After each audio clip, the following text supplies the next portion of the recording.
لله رب العالمين وبه نستعين على أمور الدنيا والدين والصلاة والسلام على سيدنا محمد وعلى آله وأصحابه الطيبين الطاهرين. اللهم لا سهل إلا ما جعلته سهلا وأنت يا حي يا قيوم تجعل الحزن إذا شئت سهلا. اللهم أكرمنا بالإخلاص في النية والقول والعمل. Para bapak, para ibu yang kami hormati, alhamdulillah kita syukur kepada Allah karena pada pagi menjelang siang ini kita dapat berkumpul di majelis ini di rumahnya Pak Tasrif.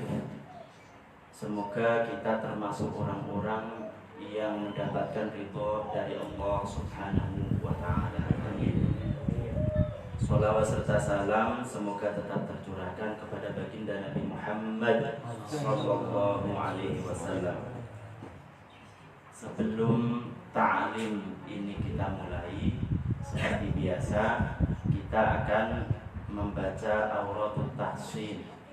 Tujuannya semoga kita termasuk orang-orang yang diselamatkan oleh Allah di dunia maupun di akhiratnya. Tujuannya semoga orang-orang tua kita nanti kita bacakan Al-Fatihah, orang tua kita yang sudah mendahului kita, orang-orang muslim mendapatkan siraman rahmat dari Allah Subhanahu wa Ta'ala sehingga mereka diluaskan kuburannya dan akhirnya mereka termasuk orang-orang yang masuk surga dan berkumpul dengan kita. Amin amin ya rabbal alamin. Ila Nabi Mustafa Muhammadin sallallahu alaihi wasallam wa ila ikhwanihi minal anbiya'i wal mursalin wal awliya'il 'arifin wal 'ulama'il 'amilin was-siddiqin wasyuhada'i was-salihin wa khususan ila Syekhina Abdullah al-Harari wa Ahmad al-Rifa'i al-Kabir wa ila jami'i al-masyayikh lahumul Fatihah. A'udzu billahi minasy syaithanir rajim. Bismillahirrahmanirrahim. Alhamdulillahi rabbil alamin. Ar-rahmanir rahim. Maliki yaumiddin. Iyyaka na'budu wa iyyaka nasta'in. Ihdinas siratal mustaqim. صراط الذين أنعمت عليهم غير المغضوب عليهم ولا الضالين. Amin. Kita baca Auratul Tahsin. Udah hafal Pak? Mengikuti? Ada sebagian yang hafal, ada yang mengikuti. Bismillahirrahmanirrahim. أشهد أن لا إله إلا الله وحده لا شريك له وأشهد أن محمدا عبده ورسوله وأن عيسى عبد الله ورسوله وكلمته ألقاها إلى مريم وروح منه والجنة حق والنار حق إن ربي الله الذي لا إله إلا هو عليه توكلت وهو رب العرش العظيم. ما شاء الله كان وما لم يشأ لم يكن. أشهد أن الله على كل شيء قدير وأن الله قد أحاط بكل شيء علما. أعوذ بالله الذي يمسك السماء أن تقع على الأرض إلا بإذنه من شر كل دابة ربي آخذ بناصيتها إن ربي على صراط مستقيم. بسم الله الذي لا يضر مع اسمه شيء في الأرض ولا في السماء وهو السميع العليم. بسم الله الذي لا يضر مع اسمه شيء في الأرض ولا في السماء وهو السميع العليم. بسم الله الذي لا يضر مع اسمه شيء في الأرض ولا في السماء وهو السميع العليم. رضيت بالله ربا وبالإسلام دينا وبمحمد نبيا. رضيت بالله ربا وبالإسلام دينا وبمحمد نبيا. رضيت بالله ربا وبالإسلام دينا وبمحمد نبيا. حسبي الله لا إله إلا هو عليه توكلت وهو رب العرش العظيم. حسبي الله لا إله إلا هو عليه توكلت وهو رب العرش العظيم. حسبي الله لا إله إلا هو عليه توكلت وهو رب العرش العظيم. حسبي الله لا إله إلا هو عليه توكلت وهو رب العرش العظيم. حسبي الله لا إله إلا هو عليه توكلت وهو رب العرش العظيم. حسبي الله لا إله إلا هو عليه توكلت وهو رب العرش العظيم. حسبي الله لا إله إلا هو عليه توكلت وهو رب العرش العظيم. يا حي يا قيوم برحمتك أستغيث أصلح لي شأني كله ولا تكلني إلى نفسي طرفة عين. يا حي يا قيوم برحمتك أستغيث أصلح لي شأني كله ولا تكلني إلى نفسي طرفة عين. يا حي يا قيوم برحمتك أستغيث أصلح لي شأني كله ولا تكلني إلى نفسي طرفة عين. أعوذ بكلمات الله التامات من شر ما خلق.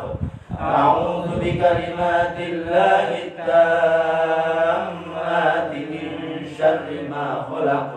أعوذ بكلمات الله التامات من شر ما خلق.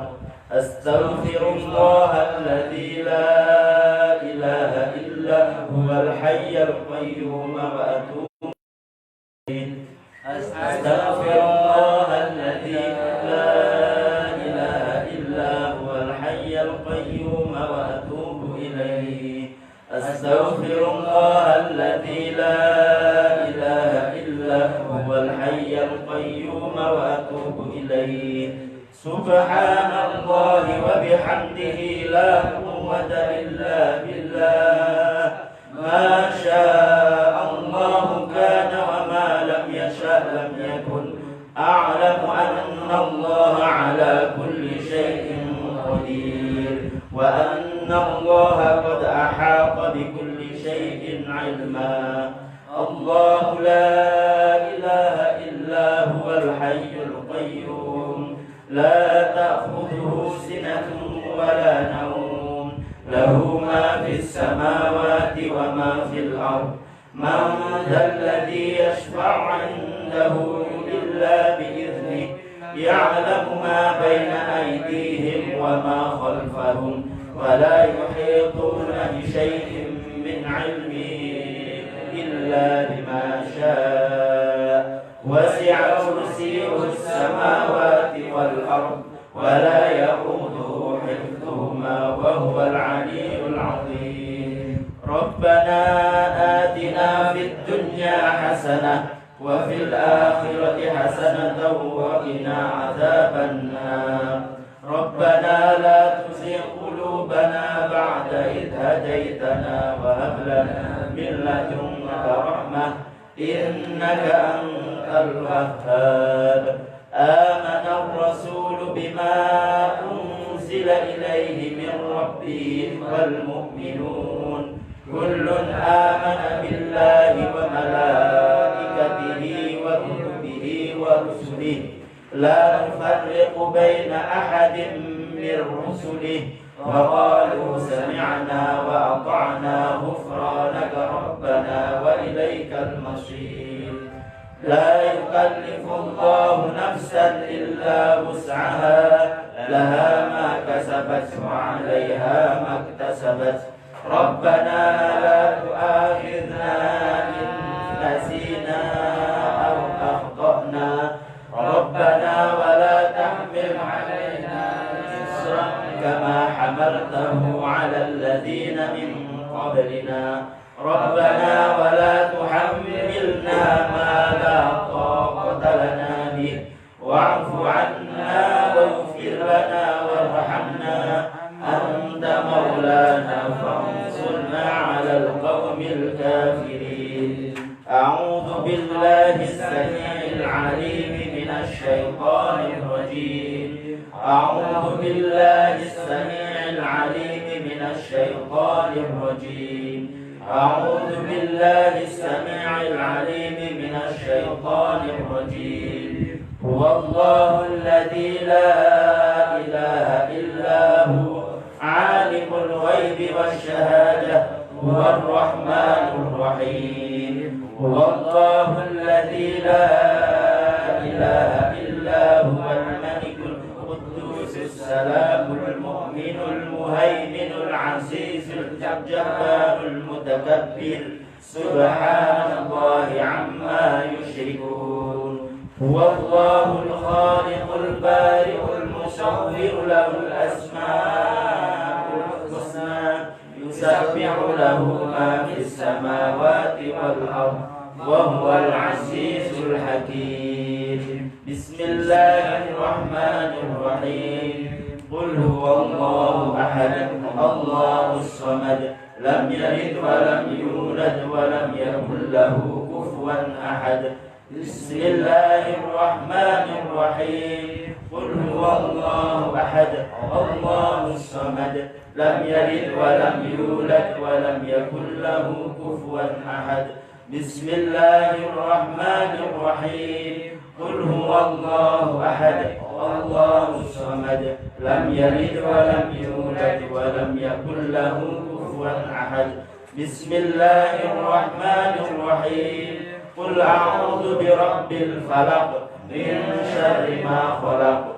ومن شر غاسق إذا وقب ومن شر النفاثات في العقد ومن شر حاسد إذا حسد بسم الله الرحمن الرحيم قل أعوذ برب الفلق من شر ما خلق ومن شر غاسق إذا وقب ومن شر النفاثات في العقد ومن شر حاسد إذا حسد بسم الله الرحمن الرحيم قل أعوذ برب الفلق من شر ما خلق ومن شر غاسق إذا وقب ومن شر النفاثات في العقد ومن شر حاسد إذا حسد بسم الله الرحمن الرحيم قل أعوذ برب الناس ملك الناس إله الناس من شر الوسواس الخناس الذي يوسوس في صدور الناس من الجنة والناس بسم الله الرحمن الرحيم قل أعوذ برب الناس ملك الناس إله الناس من شر الوسواس الخناس الذي يوسوس في صدور الناس من الجنة والناس بسم الله الرحمن الرحيم قل أعوذ برب الناس ملك الناس إله الناس من شر الوسواس الخناس الذي يوسوس في صدور الناس من الجنة والناس. Alhamdulillahirrabbilalamin. Semoga kita termasuk orang-orang yang diberi kesehatan oleh Allah Subhanahu wa ta'ala di dunia dan akhirat. Amin amin ya rabbal alamin. Baiklah, kita akan memulai pelajaran daras kita ini. Namun sebelum kita mulai, terlebih dahulu saya mengingatkan diri pribadi dan Bapak Ibu sekalian untuk selalu menghadirkan niat karena Allah Subhanahu wa Ta'ala. Jadi ikhlas itu adalah beramal kebaikan, beramal ketaatan hanya mengharapkan ridho Allah, bukan karena ingin dipuji, bukan karena kita ingin terkenal untuk ahli orang yang ibadah, ahli dalam masalah menuntut ilmu, bukan. Tapi memang kita niatkan ini adalah kewajiban kita, ini adalah sesuatu yang harus kita ketahui bersama, mengharapkan ridho Allah Subhanahu wa Ta'ala. Karena mungkin sering kita dengar bahwasanya untuk bisa diterimanya amal itu yang pertama kita ketahui adalah beriman kepada Allah Subhanahu wa Ta'ala. Allah Subhanahu wa Ta'ala berfirman, "Wa man ya'mal minas solihati min dzakarin aw untha wa huwa mu'minun fa ulaika yadkhuluna al-jannah wa la yuzlamuna nakira." Wa man ya'mal, barang siapa orang yang beramal minas solihati, dari amal-amal kebaikan, ibadah haji, membayar zakat, mengaji, sedekah, butuh dengan ilmu, itu katanya harus disertai dengan iman. Barang siapa orang yang beramal kebaikan min dzakarin au untha, baik laki-laki ataupun perempuan, wa huwa mu'minun, sedangkan dia adalah orang mukmin. Orang mukmin itu yang bagaimana? Apakah sekedar dia sholat itu dikatakan orang mukmin? Apakah sekedar dia itu hafal Al-Quran dikatakan orang mukmin? Itu nanti kita akan bahas. Dia adalah orang mukmin, faulaika yadkhulunal jannah, maka orang tersebut akan dimasukkan ke surganya Allah Subhanahu wa Ta'ala, wala yuzlamuna naqira, dan tidak dikurangi sedikit pun pahala yang ia dapatkan. Naqira di sini adalah titik kecil yang berada di biji kurma. Kalau Bapak pernah membeli kurma, kemudian kita lihat bijinya itu, kan ada titik kecil itu dalam bahasa Arabnya itu adalah naqira. Jadi titik kecil yang ada di biji kurma. Artinya apa?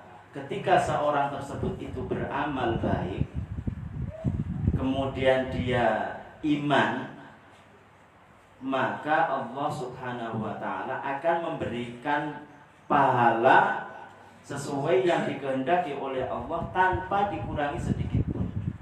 Itu maksudnya begitu. Itu dalil, menjadi dalil bahwasanya orang beramal itu syarat utamanya pertama adalah beriman kepada Allah Subhanahu wa Ta'ala. Yang kedua, supaya kita itu mendapatkan pahala dari Allah Subhanahu wa Ta'ala, yang kedua adalah amal perbuatannya itu harus sesuai dengan apa yang dibawa oleh Nabi, yang disampaikan oleh para ulama. Harus sesuai. Orang umpamanya beribadah, siang malam beribadah, tapi orang tersebut melakukannya tidak sesuai dengan apa yang disampaikan, dibawa oleh Nabi Sallallahu Alaihi Wasallam, meskipun menurut dia itu sesuai, tapi menurut syariat tidak sesuai, maka tidak akan berpahala. Kan rasa yang akan ia dapat adalah capek, kasihan.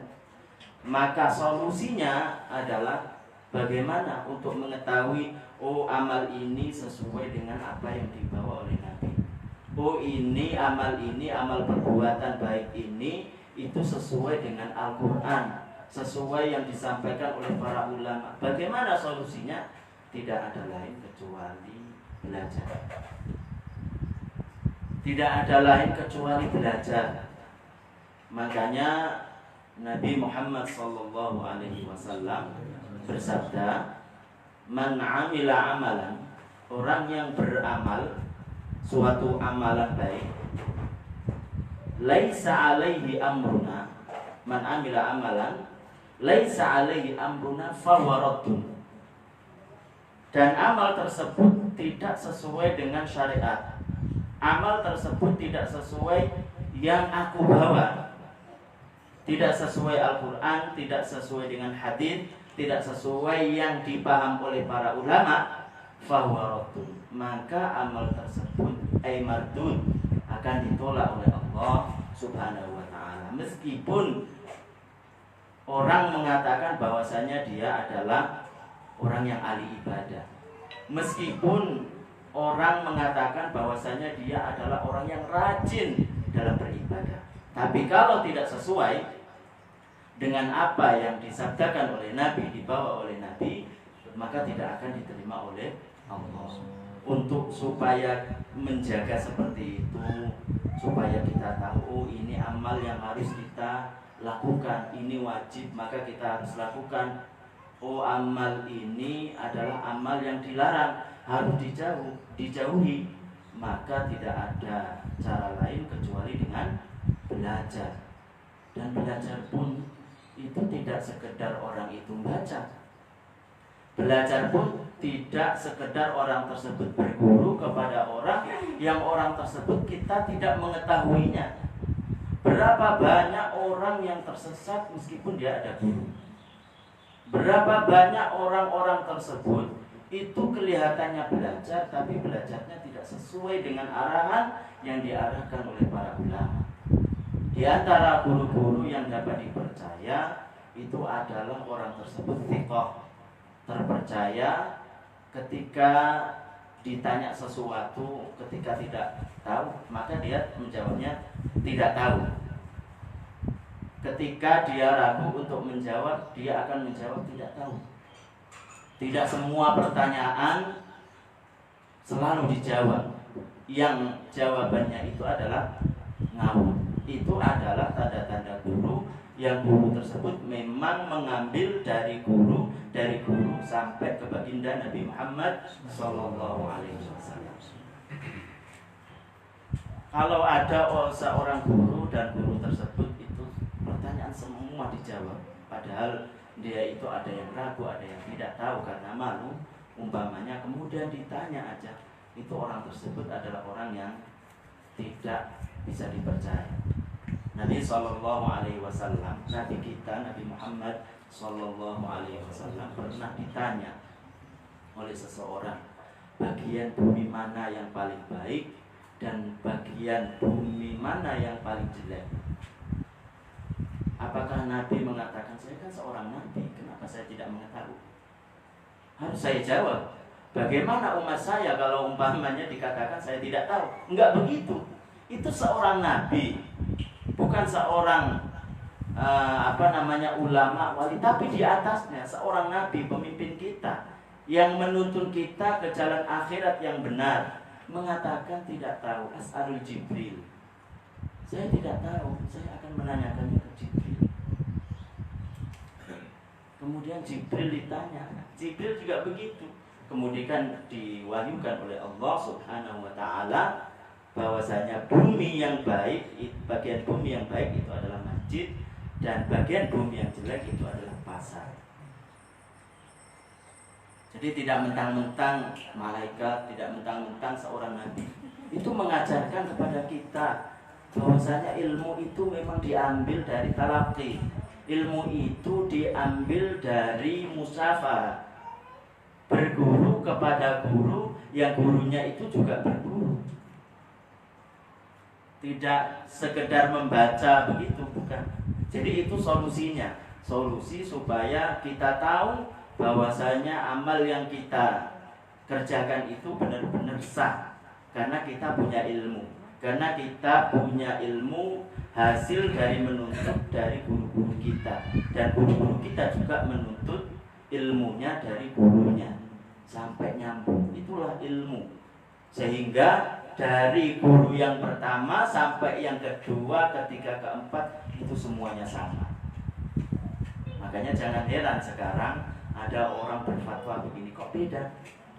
Karena sudah dari pertama dia itu salah dalam menuntut ilmu.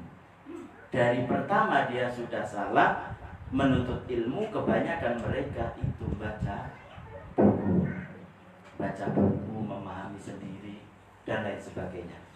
Itu syarat yang kedua, yaitu amalnya sesuai dengan apa yang datang dari baginda, dari Al-Quran dan hadis, dari ulama kita, ulama-ulama yang terpercaya, karena sesuai dengan apa yang disabdakan oleh Nabi Muhammad SAW. Yang ketiga yang ingin saya ingatkan pada diri pribadi dan Bapak Ibu sekalian adalah ikhlas. Nabi SAW bersabda, "Man innallaha la yaqbalu minal amali illa mabtughiya wajhu." Jadi Allah Subhanahu wa ta'ala tidak akan menerima amal kecuali amal tersebut itu karena Allah Subhanahu wa ta'ala. Innallaha la yaqbalu minal amali illa ma kana khalisan lahu wa mabtughiya wajhu, kecuali ikhlas. Maka dari itu sebelum kita memulai pengajian ini, maka kita tata niat kita. Bismillahirrahmanirrahim. Mulai dari mana? Dari awal. Dari awal.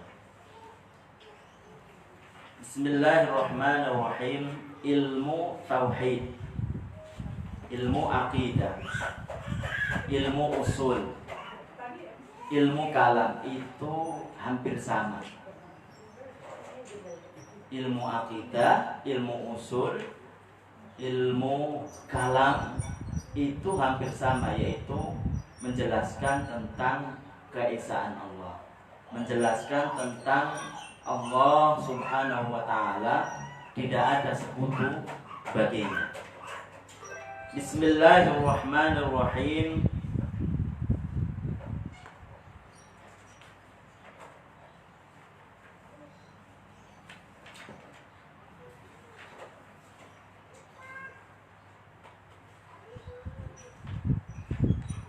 Jadi perlu diketahui bahwasanya kitab yang ingin kita kaji ini adalah kitab Al-Qaulul Jali.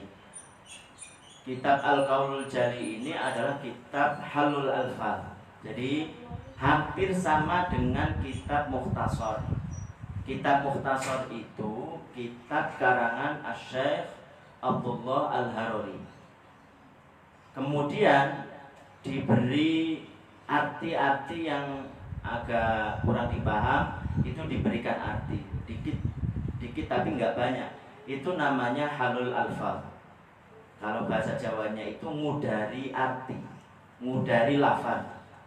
Jadi memberikan arti yang secukupnya saja. Itu adalah kitab Al-Qaulul Jali di sini. Hampir sama dengan kitab Al-Mukhtasar karangan Syekh Abdullah Al-Haruri.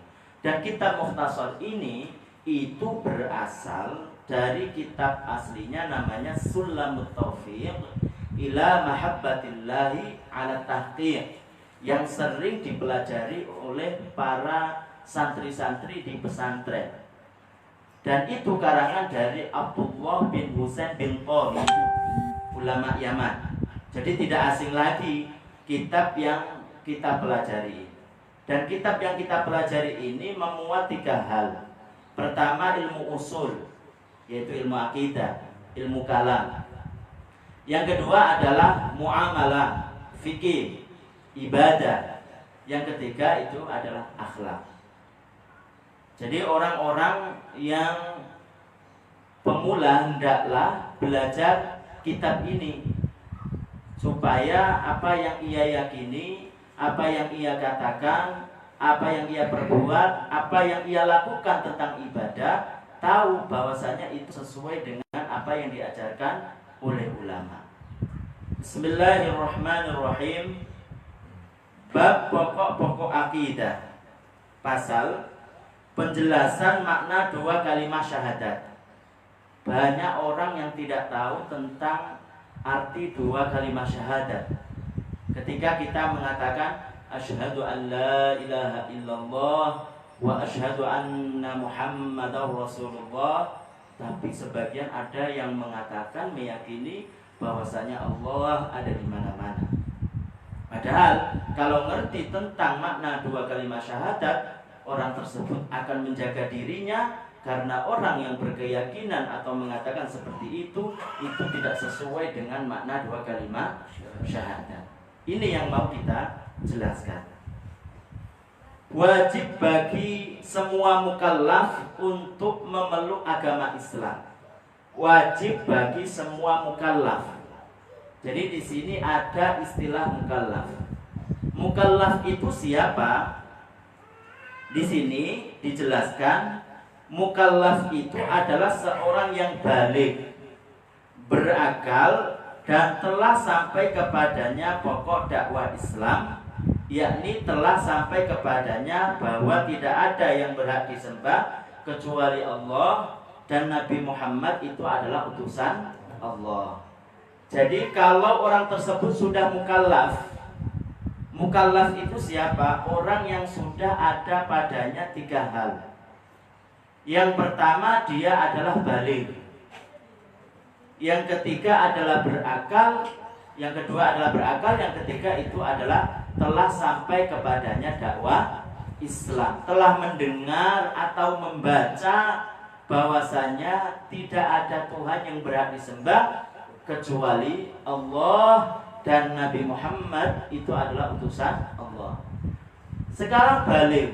Baligh itu bagaimana mengukurnya? Oh, anak ini sudah baligh, berarti nanti amal perbuatannya dicatat. Oh, anak ini baligh, oh berarti harus mengerjakan kewajiban-kewajiban.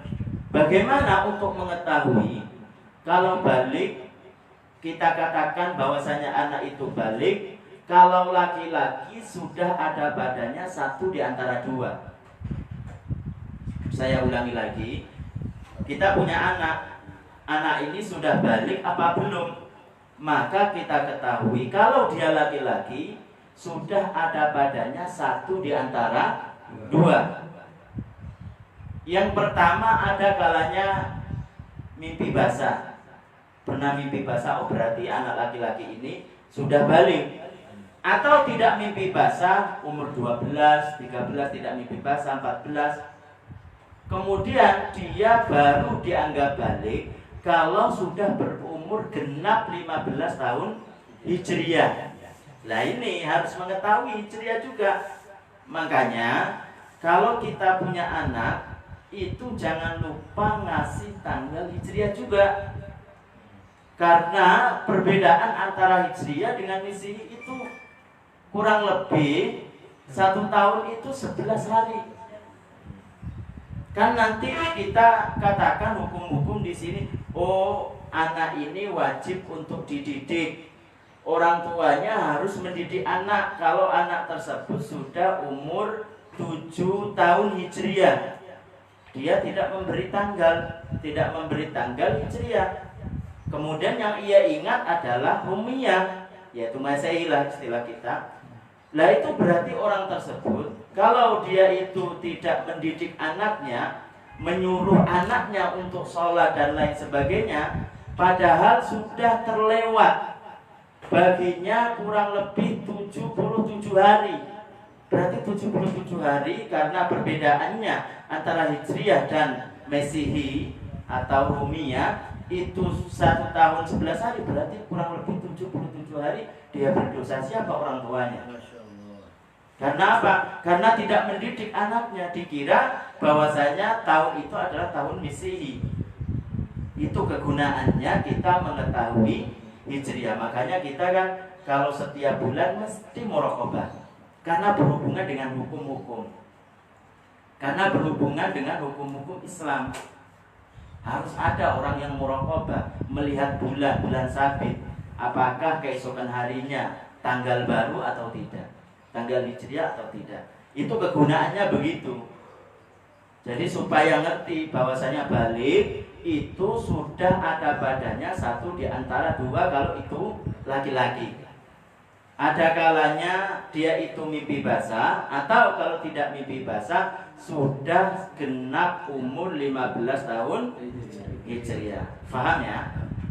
Itu yang untuk laki-laki.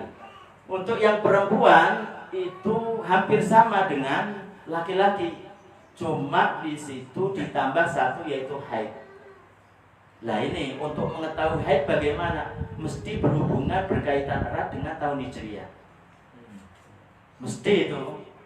Oh anak ini sudah haid. Oh apakah semua darah keluar itu bisa dikatakan haid? Kan belum.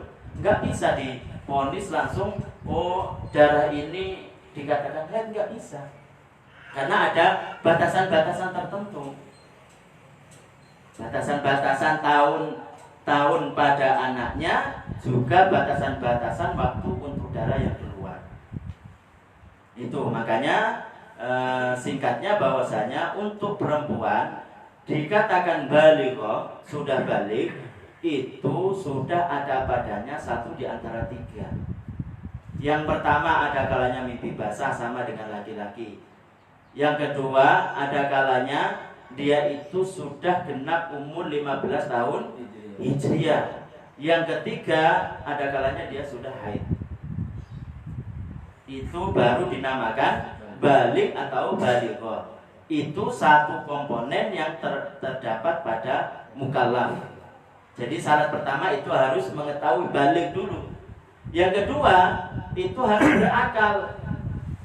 Pengecualian nanti orang gila.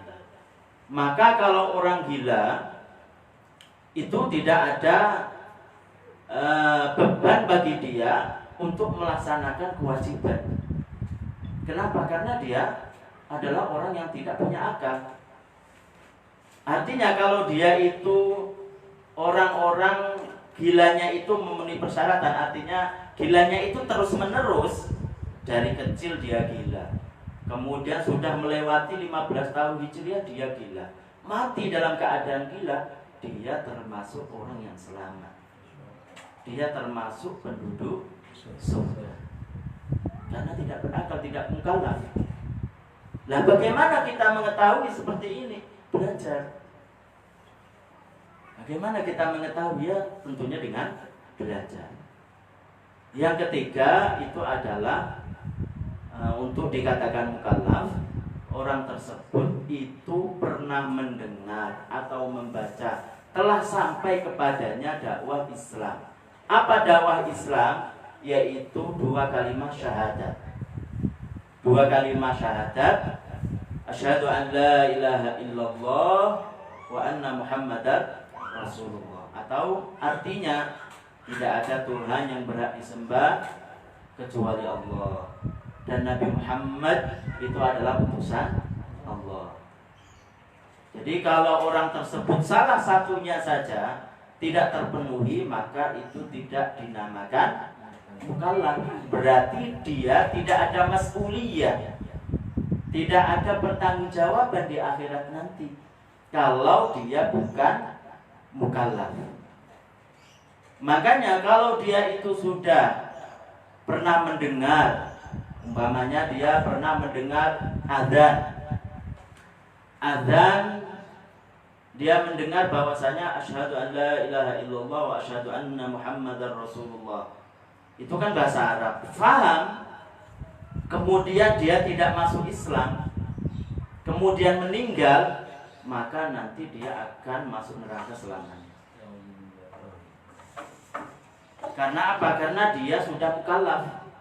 Karena dia sudah balik, berakal, dan telah sampai kepadanya dakwah Islam. Jadi kalau sudah ada 3 hal ini, apa yang harus ia lakukan? Pertama, memeluk agama Islam kalau dia bukan muslim. Makanya orang-orang yang di luar Islam tersebut itu seharusnya masuk Islam itu adalah rahmat bagi dia. Itu adalah kasih sayang kepada dia untuk masuk Islam. Karena apa? Karena ketika di dunia meskipun dia itu adalah orang yang kaya, Tapi kalau dia mati dalam keadaan itu, dia akan menderita selamanya. Ila abadil abad, selama-lamanya. Kalau dia itu adalah orang yang masuk Islam, meskipun di akhir hayatnya menemukan Islam, maka dia termasuk orang yang beruntung selamanya. Dia termasuk orang yang beruntung selamanya. Maka kewajiban bagi orang mukallaf ini, kalau dia bukan muslim, maka kewajibannya adalah masuk Islam. Kemudian tetap meyakini selamanya. Bagi orang yang sudah muslim seperti kita, ataupun orang kafir yang tadinya orang kafir kemudian masuk Islam, apa kewajiban yang kedua? Kewajiban yang kedua, meyakini tentang keislaman tersebut selamanya. Tidak ada perkataan, tidak ada perbuatan, tidak ada keyakinan yang membuat dia keluar dari Islam. Karena yang mengeluarkan dari Islam itu bukan sekedar perkataan saja, tidak sekedar keyakinan saja, tidak sekedar perbuatan saja. Jadi ada perbuatan, ada keyakinan, ada ucapan. Tidak ada perbuatan, tidak ada keyakinan, tidak ada ucapan yang membuat dia keluar dari Islam selamanya. Itu maksudnya meyakini tentang kebenaran Islam selamanya. Faham ya? Sampai akhir hayat. Dan melaksanakan segala hukum yang diwajibkan kepadanya. Kemudian dijelaskan di sini bahwasanya hukum-hukum yang diwajibkan oleh syarak terhadapnya, yaitu dengan melaksanakan semua kewajiban dan menjauhi semua perkara yang haram. Jadi pertama yang diwajibkan oleh mukallaf itu adalah masuk Islam kalau dia bukan muslim. Yang kedua, setelah dia masuk Islam seperti kita, orang-orang yang sudah muslim, maka kewajiban apa yang harus ia lakukan, yaitu menjaga keislamannya. Bagaimana cara menjaga keislamannya? Yaitu dengan tidak meyakini ataupun berbuat atau ucapan yang membuat orang tersebut keluar dari Islam sampai akhir hayat nanti. Tidak sekedar umpamanya saya meyakini Islam itu benar, tapi ada perbuatan ataupun keyakinan tersebut yang mengeluarkan dia keluar dari Islam. Ini tidak bermanfaat. Makanya kita harus tahu apa saja yang sesuatu yang membuat kita bisa menjaga keislaman kita. Harus tahu. Yang kedua itu, yang ketiga adalah menjalankan perkara yang diwajibkan dan menjauhi larangan. Itu kewajiban bagi orang yang mukallaf. Kemudian dijelaskan di sini di antara hal yang wajib diketahui, diyakini secara mutlak. Artinya secara mutlak itu adalah dalam setiap keadaan kita harus meyakininya dan wajib diucapkan dengan lidah seketika jika dia memang mukallaf yang kafir. Atau jika mukallaf tersebut bukan orang kafir, maka wajib mengucapkan dalam syahadat adalah 2 kalimat syahadat, asyhadu an la ilaha illallah wa asyhadu anna muhammadar rasulullah. Kemudian yang perlu kita ketahui, baik itu mukallaf itu adalah mukallaf muslim ataupun mukallaf itu adalah mukallaf yang bukan muslim. Jadi mukallaf itu definisinya itu tadi sudah ada 3 hal. Kadang sudah ada 3 hal ini dia tidak masuk Islam, berarti dia adalah mukallaf yang kafir, bukan Islam. Ataupun seperti kita yang sudah muslim, maka dinamakan mukallaf muslim. Apa kewajiban lagi yang harus kita yakini, yaitu mengucapkan 2 kalimat syahadat. Itu kewajiban.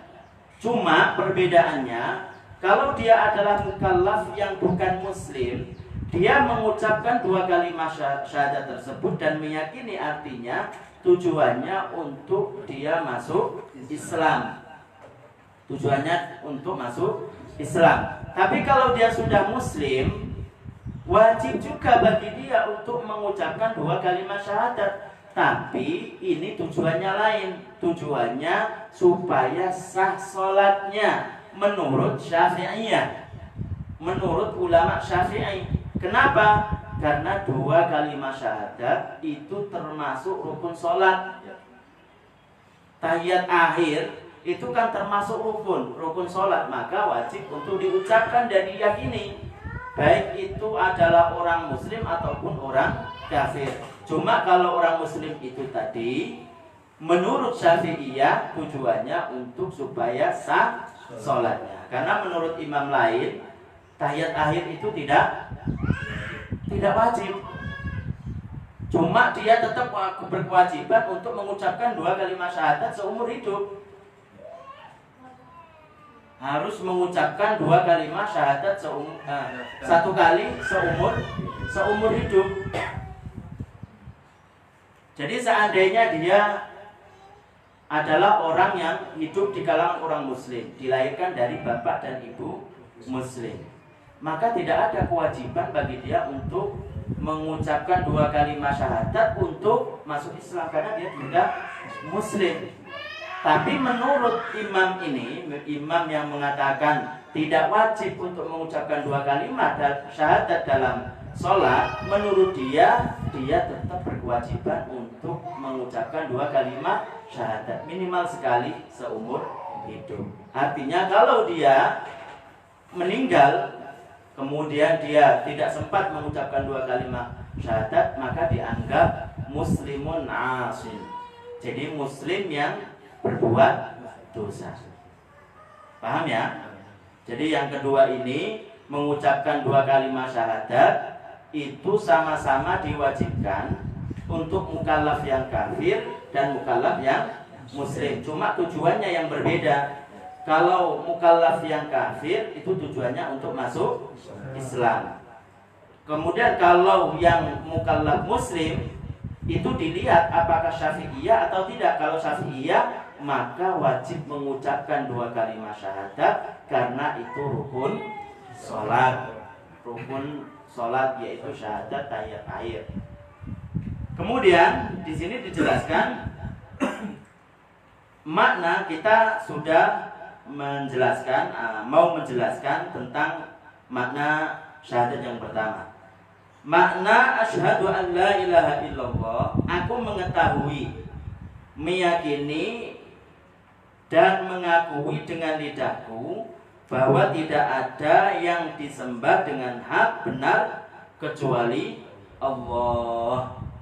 Itu makna dari syahadat yang pertama, yaitu kita mengakui dalam lidah, kemudian meyakini dalam hati, kemudian kita mengetahui bahwasanya tidak ada Tuhan yang berhak disembah kecuali Allah Subhanahu wa ta'ala. Al-Wahid, Allah itu Esa.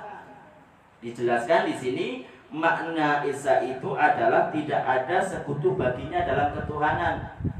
Jadi ketika kita katakan Pancasila, Tuhan yang Maha Esa, itu kata-kata Esa kalau ditujukan kepada Allah itu artinya adalah tidak ada sekutu baginya.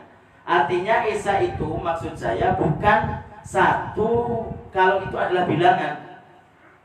Bukan artinya Allah itu satu. Satu adalah perbandingan 2, bukan. Karena kalau 1 perbandingan 2 itu masih bisa dibagi. Bisa dibagi separuh, bisa dibagi 1/4, bisa dibagi 1/8. Intinya bisa dibagi. Dan Allah Subhanahu wa ta'ala bukan jisim. Allah ta'ala bukan benda yang bisa dibagi, bukan.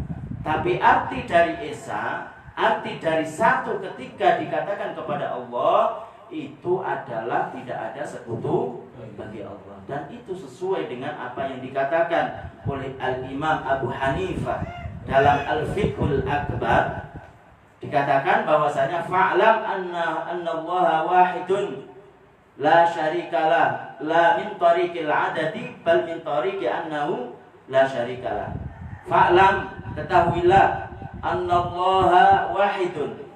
Sesungguhnya Allah Ta'ala Isa, la min tariqil adadi, bukan dari segi bilangan. Bilangan 1 dibanding 2, 3, 4, bukan itu. Satunya kalau ditujukan kepada Allah. Bal min tariqi annahu la syarikalah. Akan tapi yang dimaksud 1 itu adalah Allah tidak ada sekutu baginya. Itu arti wahid. Kemudian al-ahad, tidak terbagi-bagi.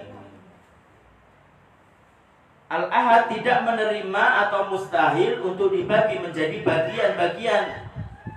Karena Allah bukan jisim, baik benda yang dapat dipegang oleh tangan seperti manusia, pepohonan, dan batu, ataupun benda yang tidak dapat dipegang oleh tangan seperti cahaya, kegelapan, dan angin. Jadi al-ahad ketika kita mengucapkan ataupun mengaji, kemudian di situ kita mengaji surat Al-Ikhlas tadi, Qul huwallahu ahad. Katakan wahai Muhammad bahwasanya Allah itu adalah ahad. Apa artinya ahad? Supaya kita tahu, kalau kita mungkin 1 gitu ya. Arti ahad itu dalam satu pendapat mengartikan sama dengan al-wahid. Artinya tidak ada sekutu bagi Allah. Ada yang mengatakan al-ahad itu artinya tidak menerima bagian.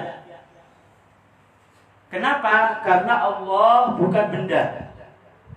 Benda itu kalau ulama tauhid itu ada kalanya benda yang bisa dipegang oleh tangan, seperti mikrofon, seperti kertas, seperti rumah, seperti orang, manusia, hewan, tumbuh-tumbuhan, batu-batuan. Itu adalah benda yang bisa dipegang oleh tangan, dan masing-masing punya ukuran, baik itu panjang, baik itu tinggi, baik itu lebar, baik itu kurus, gemuk, dan lain sebagainya, punya ukuran, masing-masing punya sifat.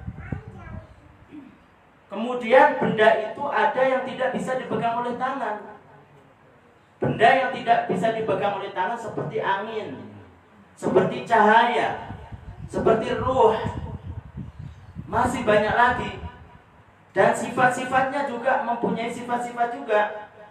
Angin sifatnya ada yang dingin, panas, sinar. Ada yang punya ukuran. Semuanya punya ukuran. Baik ukuran kecil, sedang ataupun besar, semuanya punya ukuran. Karena Allah Subhanahu wa ta'ala bukan benda, baik itu benda yang bisa dipegang oleh tangan beserta sifat-sifatnya, atau benda yang tidak bisa dipegang oleh tangan beserta sifat-sifatnya, maka Allah itu tidak punya ukuran. Maka tidak boleh dikatakan diyakini Allah ada di satu arah. Kenapa? Biar nyambung. Kenapa? Karena yang berarah itu mesti berukuran. Maka tidak boleh dikatakan diyakini Allah ada di suatu tempat. Kenapa? Karena yang bertempat itu benda, yang bertempat itu punya ukuran. Saya contohnya duduk di sini, bertempat di sini. Saya itu tidak akan terlepas dari 3 hal. Ada kalanya saya itu sama dengan yang saya duduki. Ada kalanya lebih besar atau lebih kecil. Lebih besar, lebih kecil, seukuran. Ini kan ukuran semua. Sedangkan Allah Subhanahu wa ta'ala zat yang tidak bisa dibagi, zat yang tidak bisa dikatakan kepadanya arah ataupun tempat. Karena yang namanya tempat dan arah itu semuanya berukuran. Karena Allah bukan benda. Bisa nyambung gak?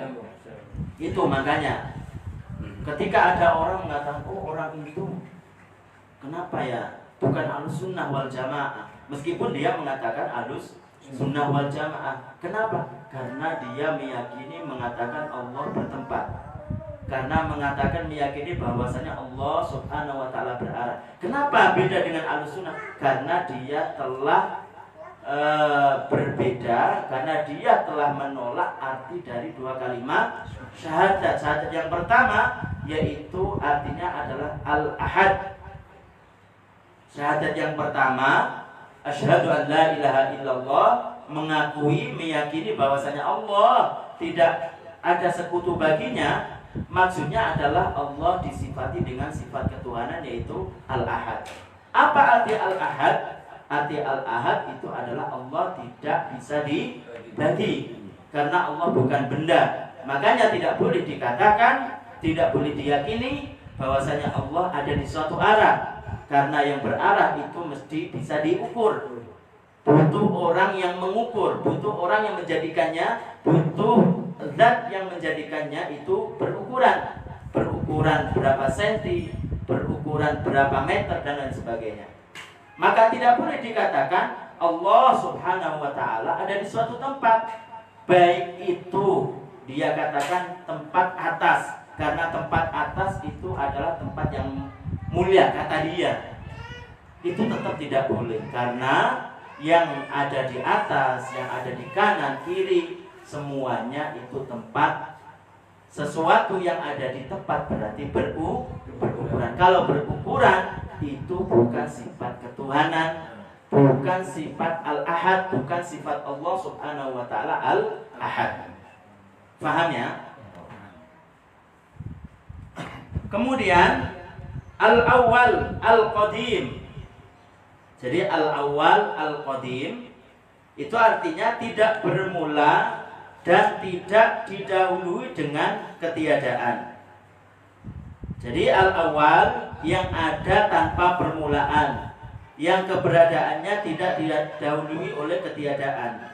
Al-Qadim jika dinisbatkan kepada Allah, maknanya dengan semakna dengan Al-Awwal, karena sifat kitab Allah zati, bukan zamani, dilalui oleh waktu atau zaman.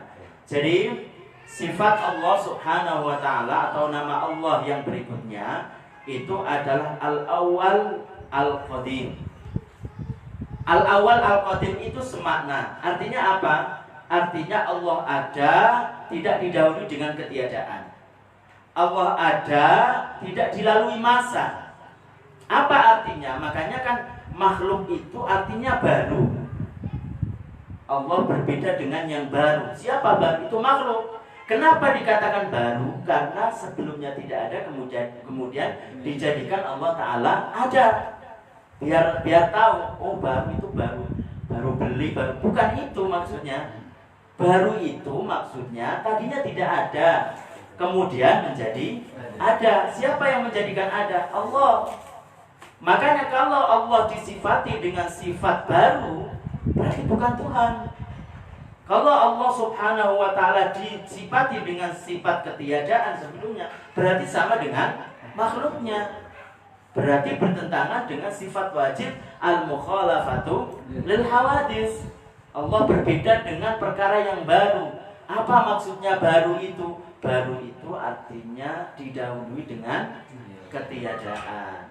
Makanya termasuk sifat Allah subhanahu wa ta'ala yang wajib baginya itu adalah Al-Awwal. Kalau Al-Awwal, kalau kita itu mungkin kalau dikatakan kita awal, itu artinya itu dibandingkan dengan yang lain. Ini yang awal karena yang selainnya itu agak belakangan. Tapi kalau itu dikatakan kepada Allah, artinya Al-Awwal itu adalah Allah ada sebelum adanya sesuatu pun dari makhluknya.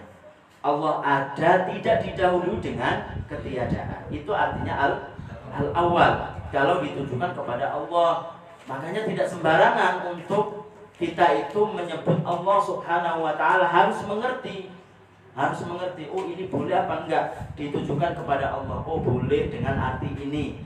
Al-Awwal itu bisa ditujukan kepada Allah, artinya Allah ada sebelum adanya sesuatu pun dari makhluknya. Allah ada tidak didahului dengan ketiadaan. Al-Qadim itu kalau ditujukan kepada Allah, itu artinya Allah ada tidak dilalui masa.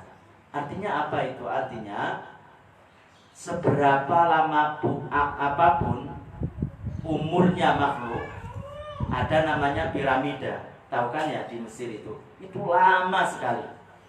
Umurnya 1000-3000 tahun mungkin. Tapi kan sebelum, kalau dikatakan piramida itu umurnya 3000 tahun, berarti sebelum 3000 berarti kan tidak ada. Bangunan ini itu lama sekali. Itu bahasa Arabnya qadim. Lah kalau itu ditujukan kepada makhluk, seberapa lama apapun mesti didahului dengan ketiadaan. Tapi kalau dikatakan kepada Allah Al-Qadim, itu tidak didahului ketiadaan, tidak dilalui masa. Itu maksudnya Al-Qadim. Jadi tidak dilalui dengan masa. Kemudian yang berikutnya adalah Al-Hayy, yang hidup. Artinya Al-Hayy yang bersifat dengan kehidupan yang azali. Tadi disebutkan bahwasanya karena sifat kitab Allah itu zati. Perlu diketahui bahwasanya kalau kita mengatakan dzatullah, itu artinya hakikatullah. Hakikat Allah itu tidak seperti hakikat-hakikat yang lain. Tapi kalau dikatakan kepada kita dzatu raqib, dzatu zaidin, dzatu umar, itu artinya fisiknya. Ada yang kurus, ada yang gemuk, ada yang tinggi, ada yang pendek, itu adalah zat. Tapi di sini artinya adalah sifat kitab Allah itu dzati, artinya tidak ada yang menjadikan Allah Subhanahu wa taala seperti itu. Kalau yang lain ada yang menjadikannya seperti itu, yaitu Allah.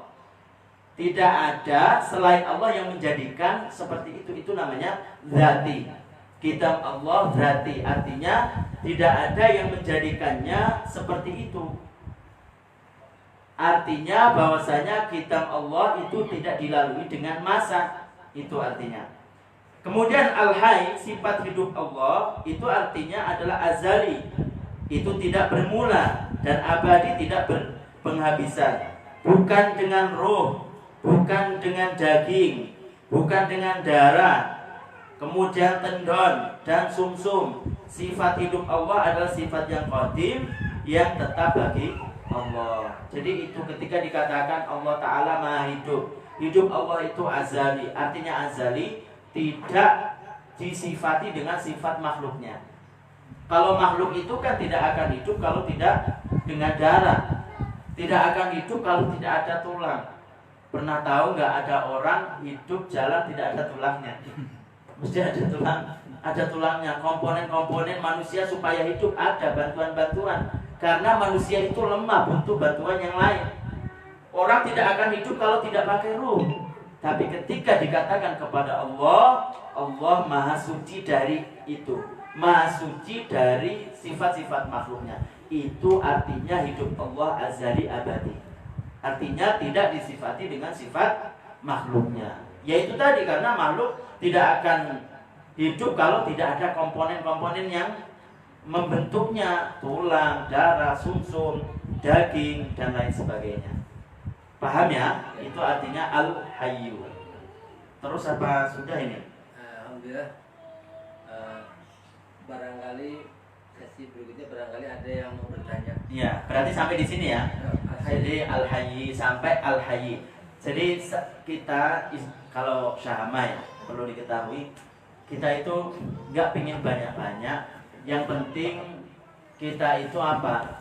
Faham, gitu. Faham dan diajarkan kepada yang lain. Diajarkan apa yang faham seperti ini. Kadang orang itu nggak nyambung.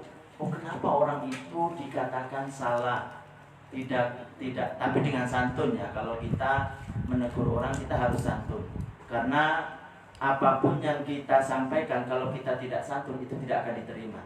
Itu adalah dakwah ulama-ulama. Makanya kita katakan yang benar ini dengan santun, dengan cara yang sopan.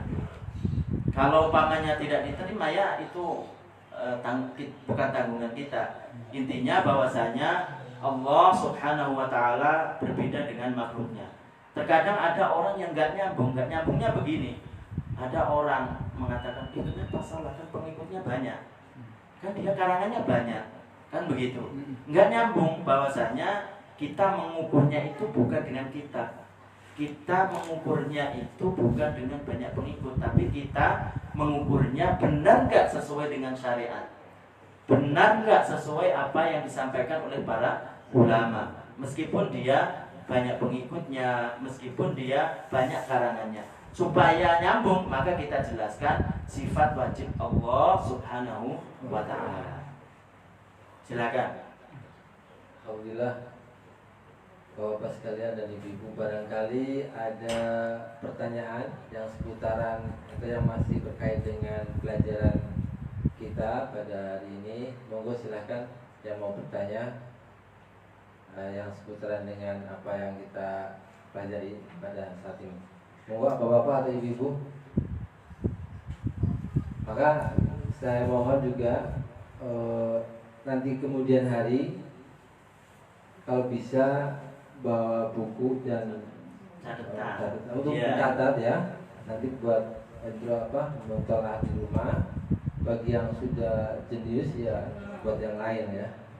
Monggo bapak atau ibu yang mau bertanya yang kaitan dengan pelajaran ini sebelum kita tutup. Mau ibu atau bapak?